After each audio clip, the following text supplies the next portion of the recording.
ओम शांति। 5/9/24 की वाणी है। मीठे बच्चे, तुम्हें यहाँ प्रवृत्ति मार्ग का लव मिलता है, क्योंकि बाप दिल से कहते हैं मेरे बच्चे। बाप से वर्षा मिलता है। यह लव देहधारी गुरु नहीं दे सकते। प्रश्न: जिन बच्चों की बुद्धि में ज्ञान की धारणा है, शुरूर बुद्धि है, उनकी निशानी क्या होगी? उत्तर: उन्हें दूसरों को सुनाने का शौक होगा। उनकी बुद्धि मित्र संबंधियों आदि में भटकेगी नहीं। शुरूर बुद्धि जो होते हैं वह पढ़ाई में कभी उबासी आदि नहीं लेंगे। स्कूल में कभी आंखें बंद करके नहीं बैठेंगे। जो बच्चे तबाही होकर बैठते, जिनकी बुद्धि इधर उधर भटकती रहती, वह ज्ञान को समझते ही नहीं। उनके लिए बाप को याद करना बड़ा मुश्किल है। ओम शांति। यह है बाप और बच्चों का मेला, गुरु और चेले अथवा शिष्यों का मेला नहीं है। इन गुरु लोगों की दृष्टि रहती है कि यह हमारे शिष्य हैं अथवा फॉलोअर व जिज्ञासु हैं। फल की दृष्टि हो गई ना, वह उस दृष्टि से ही देखेंगे, आत्मा को नहीं। वह देखते हैं शरीरों को, और वह चेले भी देह अभिमानी होकर बैठते हैं। उनको अपना गुरु समझते हैं। दृष्टि ही वह रहती है कि हमारा गुरु है। गुरु के लिए रिगार्ड रखते हैं। यहाँ तो बहुत फर्क है। यहाँ बाप ही बच्चों का रिगार्ड रखते हैं, जानते हैं इन बच्चों को पढ़ाना है। यह सृष्टि चक्र कैसे फिरता है, बेहद की हिस्ट्री ज्योग्राफी बच्चों को समझानी है। उन गुरुओं के दिल में बच्चे का लव नहीं होगा। बाप के पास तो बच्चों का बहुत लव रहता है, और बच्चों का भी बाप पर लव रहता है। तुम जानते हो बाबा तो हमको सृष्टि चक्र का ज्ञान सुनाते हैं। वह क्या सिखाते हैं? आधा कल्प शास्त्र आदि सुनाते, भक्ति के कर्म कांड करते, गायत्री संध्या आदि सिखाते रहते हैं। यह तो बाप आया हुआ है, अपना परिचय दे रहे हैं। हम बाप को बिल्कुल नहीं जानते थे, सर्वव्यापी ही कह देते थे। कभी भी पूछो परमात्मा कहाँ है, तो झट कहेंगे वह तो सर्वव्यापी है। तुम्हारे पास मनुष्य जब आते हैं तो पूछते हैं यहाँ क्या सिखाया जाता है? बोलो, हम राजयोग सिखाते हैं, जिससे तुम मनुष्य से देवता अर्थात राजा बन सकते हो। और कोई सत्संग ऐसा नहीं होगा जो कहे हम मनुष्य से देवता बनने की शिक्षा देते हैं। देवताएं होते हैं सतयुग में, कलयुग में है मनुष्य। अब हम तुमको सारे सृष्टि चक्र का राज समझाते हैं, जिससे तुम चक्रवर्ती राजा बन जाएंगे, और फिर तुमको पावन बनने की बहुत अच्छी युक्ति बताते हैं। ऐसी युक्ति कभी कोई समझा न सके। यह है सहज राजयोग। बाप है पतित पावन, वह सर्वशक्तिमान भी है, तो उनको याद करने से ही पाप भस्म होंगे। क्योंकि योग अग्नि है ना, तो यहाँ नई बात सिखलाते हैं। यह ज्ञान मार्ग है। ज्ञान सागर एक ही बाप होता है। ज्ञान और भक्ति अलग अलग है। ज्ञान सिखाने के लिए बाप को आना पड़ता है, क्योंकि वही ज्ञान का सागर है। वह खुद आकर अपना परिचय देते हैं कि मैं सबका बाप हूँ। ब्रह्मा द्वारा सारी सृष्टि को पावन बनाता हूँ। पावन दुनिया है सतयुग, पतित दुनिया है कलयुग। तो सतयुग आदि, कलयुग अंत का यह है संगम युग। इनको लीप युग कहा जाता है। इसमें हम जंप मारते हैं। कहाँ? पुरानी दुनिया से नई दुनिया में जंप मारते हैं। वह तो सीढ़ी से आहिस्ते आहिस्ते नीचे उतरते आए। यहाँ तो हम छीछी दुनिया से नई दुनिया में एकदम जंप मारते हैं, सीधा चले जाते हैं ऊपर। पुरानी दुनिया को छोड़ हम नई दुनिया में जाते हैं। यह है बेहद की बात। बेहद की पुरानी दुनिया में ढेर मनुष्य हैं। नई दुनिया में तो बहुत थोड़े मनुष्य होते हैं जिसको स्वर्ग कहा जाता है। वहाँ सब पवित्र रहते हैं। कलयुग में हैं सब अपवित्र। अपवित्र रावण बनाते हैं। यह तो सबको समझाते हैं कि तुम अब रावण राज्य अथवा पुरानी दुनिया में हो। असल में राम राज्य में थे जिसको स्वर्ग कहा जाता था। फिर कैसे 84 का चक्र लगाकर नीचे गिरे हो, सो तो हम बता सकते हैं। जो अच्छे समझदार होंगे वह झट समझेंगे। जिसको बुद्धि में नहीं आएगा वह तो तवाई के मिसल इधर उधर देखते रहेंगे, अटेंशन से सुनेंगे नहीं। कहते हैं ना, तुम तो जैसे तवाई हो। सन्यासी लोग भी जब कथा बैठ सुनाते हैं तो कोई झुटका खाते हैं या अटेंशन और तरफ रहता है तो अचानक उनसे पूछते हैं क्या सुनाया। बाप भी सबको देखते रहते हैं, कोई तवाई तो नहीं बैठे हैं। अच्छे शुरूर बच्चे जो होते हैं वह पढ़ाई में कभी उबासी आदि नहीं लेंगे। स्कूल में कभी कोई आंखें बंद करके बैठे, यह तो कायदा नहीं। कुछ भी ज्ञान को समझते नहीं। बाप को याद करना उन्हों के लिए बड़ा मुश्किल है। फिर पाप कैसे कटे। शुरूर बुद्धि तो अच्छी रीति से धारण कर औरों को सुनाने का शौक रखते हैं।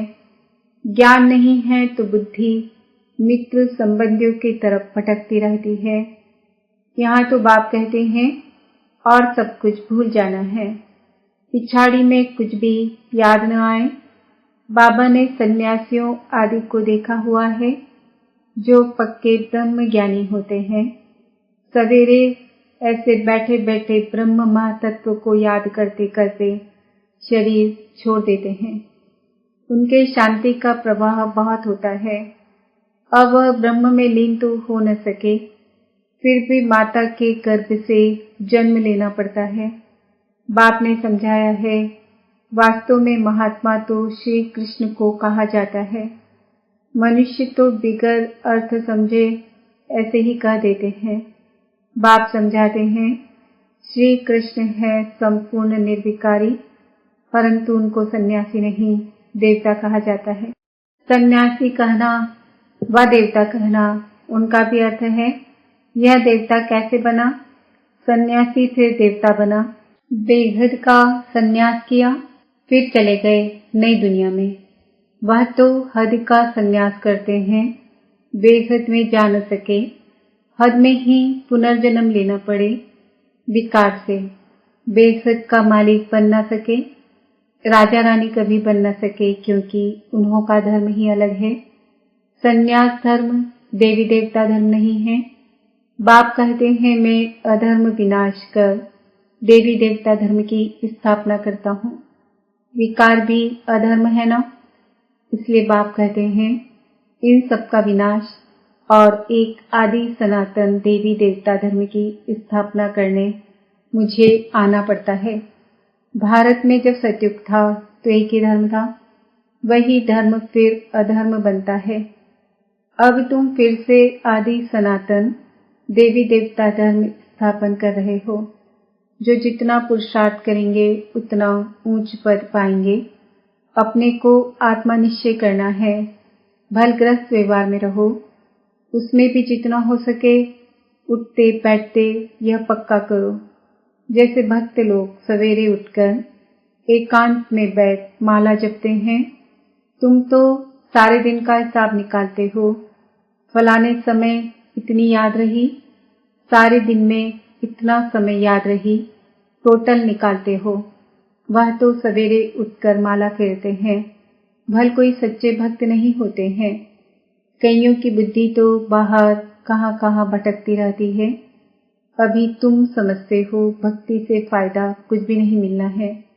यह तो है ज्ञान जिससे बहुत फायदा होता है। अभी तुम्हारी है चढ़ती कला। बाप घड़ी घड़ी कहते मन मना भव। गीता में भी अक्षर है, परंतु उसका अर्थ कोई भी सुना नहीं सकेंगे, जवाब देने आएगा नहीं। वास्तव में उसका अर्थ लिखा हुआ भी है। अपने को आत्मा समझ देह के सब धर्म छोड़ मामेकम याद करो। भगवान उवाच है न, परंतु उनकी बुद्धि में है श्री कृष्ण भगवान, वह तो देहधारी पुनर्जन्म में आने वाला है ना, उनको भगवान कैसे कह सकते हैं। तो सन्यासी आदि किसी की भी दृष्टि बाप और बच्चों की नहीं हो सकती है।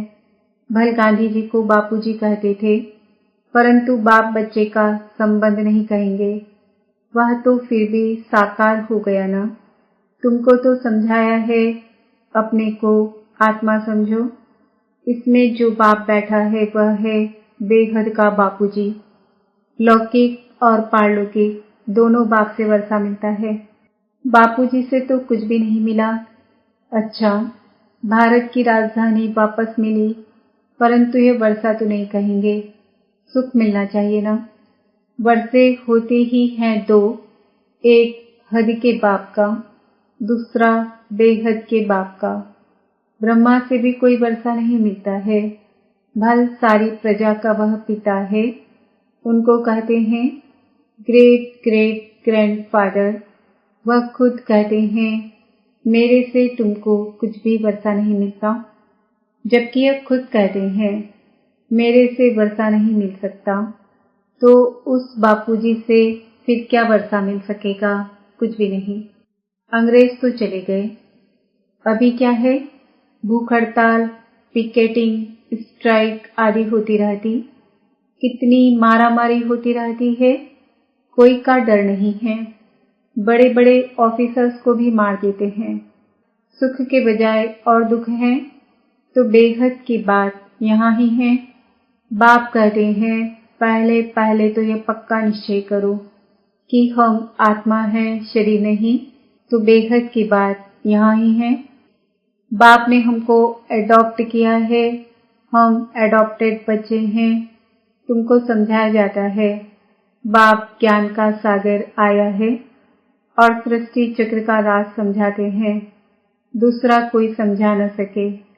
बाप कहते हैं देह सहित देह के सब धर्मों को भूल, मामेकम याद करो।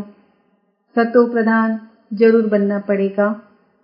यह भी जानते हो पुरानी दुनिया का विनाश तो होना ही है, नई दुनिया में बहुत थोड़े होते हैं। कहाँ इतनी करोड़ों आत्माएं और कहाँ 9 लाख, इतने सब कहाँ जाएंगे। अब तुम्हारी बुद्धि में है कि हम सब आत्माएं ऊपर में थी, फिर यहाँ आई हैं पाठ बजाने। आत्मा को ही एक्टर कहेंगे। आत्मा एक्ट करती है इस शरीर के साथ। आत्मा को ऑर्गन्स तो चाहिए ना। आत्मा कितनी छोटी है, 84 लाख जन्म है नहीं। हर एक अगर 84 लाख जन्म ले, फिर पार्ट रिपीट कैसे करेंगे, याद नहीं रह सकता। स्मृति से बाहर चला जाए, 84 जन्म भी तुमको याद नहीं रहते, भूल जाते हो। अब तुम बच्चों को बाप को याद कर पवित्र जरूर बनना है। इस योग अग्नि से विकर्म विनाश होंगे, यह भी निश्चय है। बेहद के बाप से बेहद का वर्षा हम कल्प कल्प लेते हैं। अब फिर स्वर्गवासी बनने के लिए बाप ने कहा है कि मामेकम याद करो, क्योंकि मैं ही पतित पावन हूँ। तुमने बाप को पुकारा है ना, तो अब बाप आए हैं पावन बनाने। पावन होते हैं देवता, पतित होते हैं मनुष्य। पावन बनकर फिर शांति धाम में जाना है।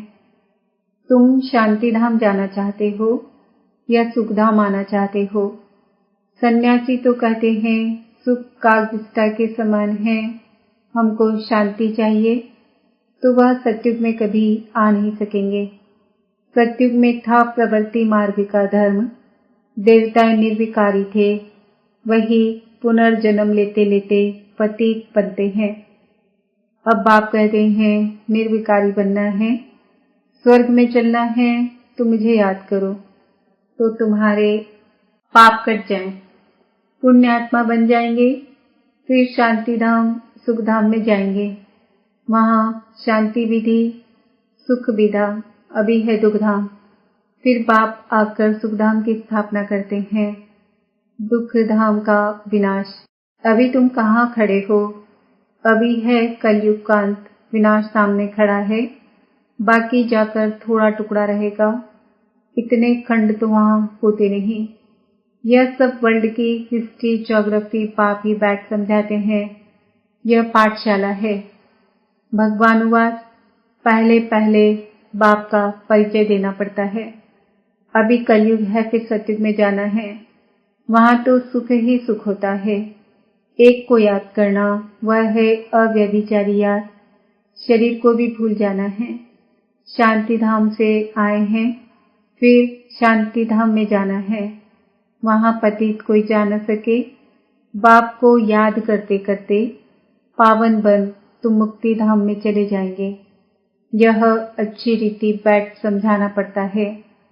आगे इतने सब चित्र थोड़े ही थे। बिगर चित्र भी नटशेल में समझाया जाता था। इस पाठशाला में मनुष्य से देवता बन जाना है। यह है नई दुनिया के लिए नॉलेज। वह बाप ही देंगे ना, तो बाप की दृष्टि रहती है बच्चों पर। हम आत्माओं को पढ़ाते हैं। तुम भी समझाते हो। बेहद का बाप हमको समझाते हैं। उनका नाम है शिव बाबा। सिर्फ बेहद का बाबा कहने से भी मूंझ जाएंगे, क्योंकि बाबाएं भी बहुत हो गए हैं। म्यूनिसिपालिटी के मेयर को भी कहते हैं बाबा। बाप कहते हैं मैं इसमें आता हूँ तो भी मेरा नाम शिव ही है। मैं इस रथ द्वारा तुमको नॉलेज देता हूँ। इनको अडॉप्ट किया है, इनका नाम रखा है प्रजापिता ब्रह्मा। इनको भी मेरे से वर्षा मिलता है। अच्छा, मीठे मीठे सिक्किम दे बच्चों प्रति माता पिता बाप दादा का याद, प्यार और गुड मॉर्निंग। रूहानी बाप की रूहानी बच्चों को नमस्ते। हम रूहानी बच्चों की रूहानी माता पिता बाप दादा को याद, प्यार, गुड मॉर्निंग, नमस्ते, ओम शांति। धारणा के लिए मुख्य सार। अभी पुरानी दुनिया से नई दुनिया में जंप देने का समय है। इसलिए इस पुरानी दुनिया से बेहद का संन्यास करना है। इसे बुद्धि से भूल जाना है। पढ़ाई पर पूरा अटेंशन देना है। स्कूल में आंखें बंद करके बैठना यह कायदा नहीं है। ध्यान रहे पढ़ाई के समय बुद्धि इधर उधर न भटके, उबासी न आए। जो सुनते जाए वह धारण होता जाए। वरदान। रूहानी नशे द्वारा पुरानी दुनिया को भूलने वाले स्वराज्य सो विश्व राज्याधिकारी भव। संगम युग पर जो बाप के वर्षे के अधिकारी हैं, वही स्वराज्य और विश्व राज्याधिकारी बनते हैं। आज स्वराज्य है, कल विश्व का राज्य होगा। आजकल की बात है। ऐसी अधिकारी आत्मा रूहानी नशे में रहती है और नशा पुरानी दुनिया सहज भुला देता है। अधिकारी कभी कोई वस्तु के, व्यक्ति के, संस्कार के अधीन नहीं हो सकते। उन्हें हद की बातें छोड़नी नहीं पड़ती, स्वतः छूट जाती है। स्लोगन। हर सेकंड, हर श्वास, हर खजाने को सफल करने वाले ही सफलता मूर्त बनते हैं। ओम शांति। आज का स्वमान है। मैं आत्मा विश्व राज्य अधिकारी